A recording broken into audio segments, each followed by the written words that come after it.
Hey guys, welcome to the Moe and O show. My name is Omar Gonzalez, and my buddy Moe is feeling a little sick.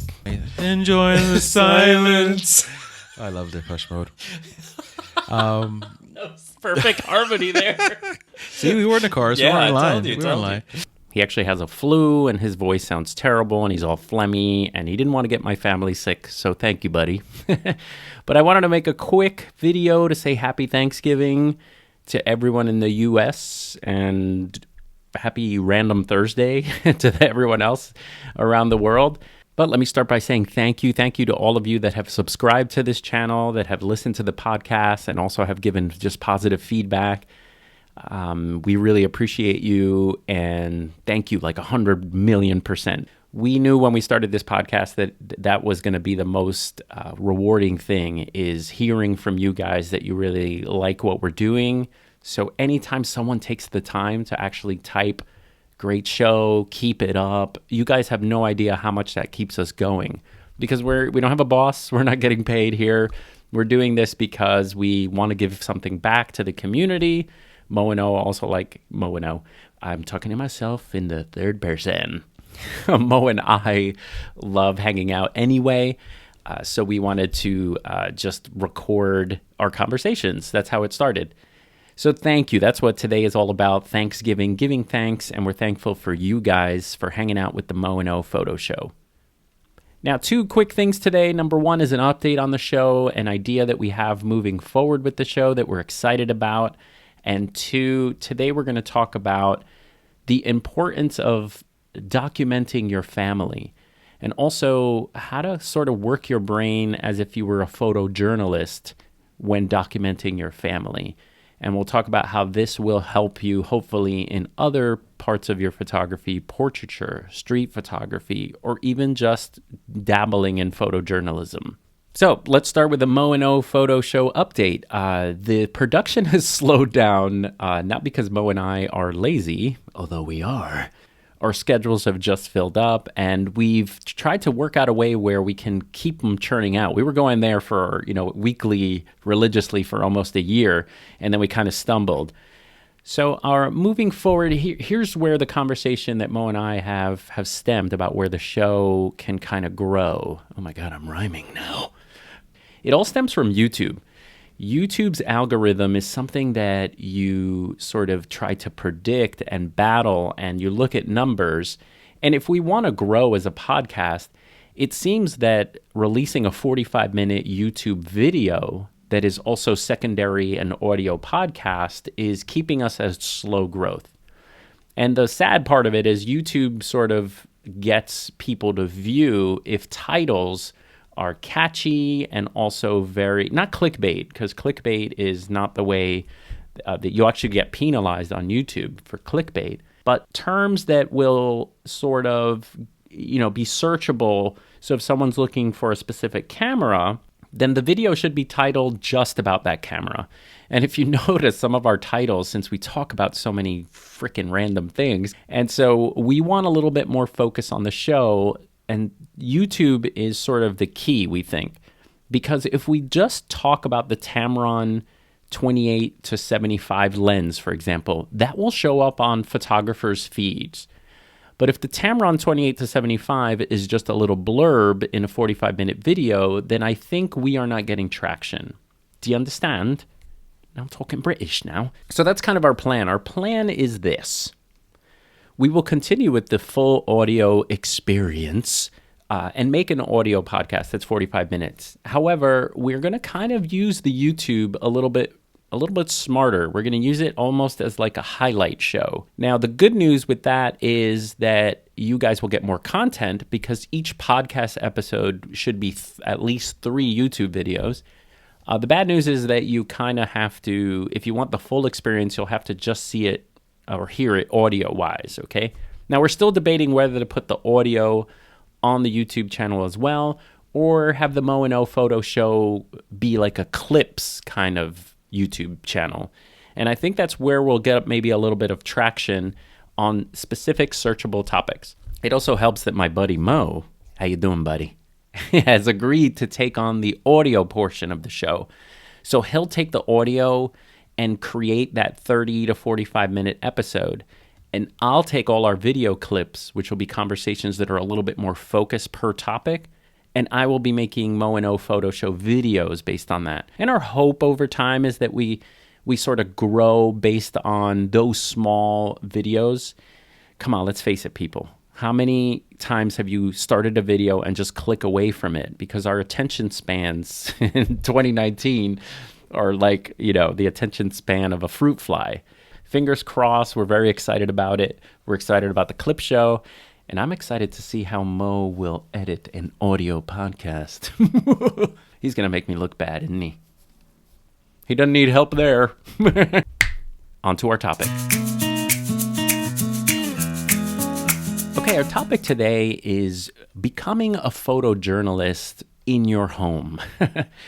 Documenting history in your home in the hopes that it can help you in other parts of photography and other interests like street photography and portraiture. Instead of just taking photographs of your family or taking photographs of your close friends, what are usually the photographs we take? We document them standing there, staring at the camera, smiling.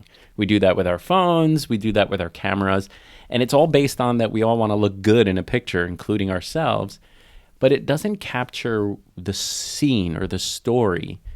And so as a photographer, maybe you should start thinking about coming up with a project of where you become a photojournalistic.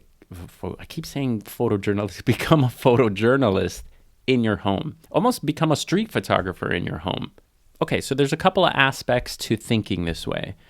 Number one is think about who you're capturing. So for most of us, it's probably our kids that we want to document.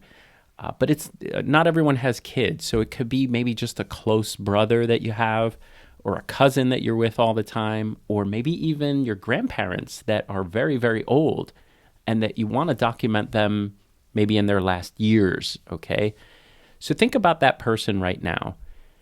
And with that, think about what do they do in the home, or what do they do that you would want to capture? I know that my old abuelita from Puerto Rico, she would always check on the dogs and check on the chickens at the doorway. And I remember grabbing my camera and just capturing that moment, thinking, I want to remember this. I want to remember how she's always looking out, checking on the chickens. And I have that photograph. She's passed on now, but I have the memory of her looking out. And think about that. Think about that for your family. What are people doing in your home that you want to capture? Okay, so that's number one.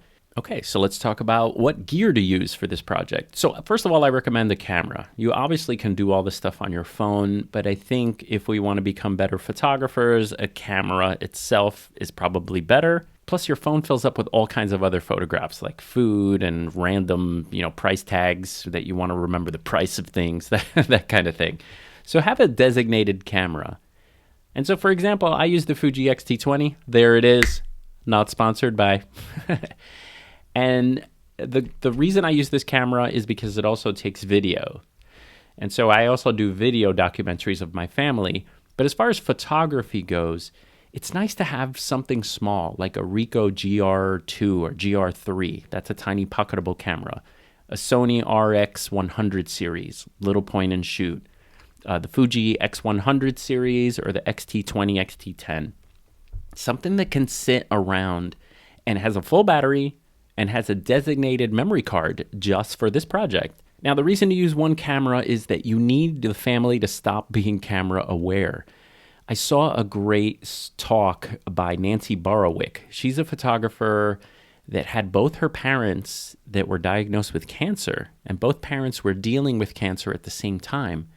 And the way she dealt with it was she grabbed her camera, and what she did was she just shot black and white photographs of them, just doing everything, hundreds and hundreds of photographs of them just sitting, them just being together. And she ended up with this collection of work that got her recognized and also was a memory of this time. And what was great about her talk is she realized that the camera was kind of a window into what was happening, but it also detached her from what was happening. You know, it was her way of dealing with her family, her parents with cancer. And now she has these photographs from that time, and she showed a lot of the photographs. They were very powerful. One good thing that happens about having the same camera all the time, just sitting around, is that people stop being camera aware. And you could just put a electronic shutter on and shoot silently and just hold the camera. And at first you're going to go, "What are you doing, Dad? What are you doing, Mom?"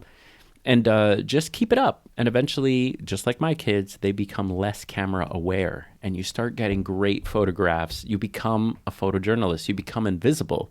And you're going to have to take a lot of photographs to start seeing ones that mean something to you or that are great. So that's number 2. Number 2 is have gear ready. Have people be less camera aware. I don't know why I'm making a list. These are all just completely random thoughts. And the last point is none of this work will be important if you can't share it. So what I do is our family has access to a Smug Mug gallery. And that, when I publish from my Lightroom, that is available to the family. Another idea is to have we also have a Synology, which has Plex. Plex is a service that lets you sort of, look at your photos online or even on a TV. And so we can have our photos playing in the background.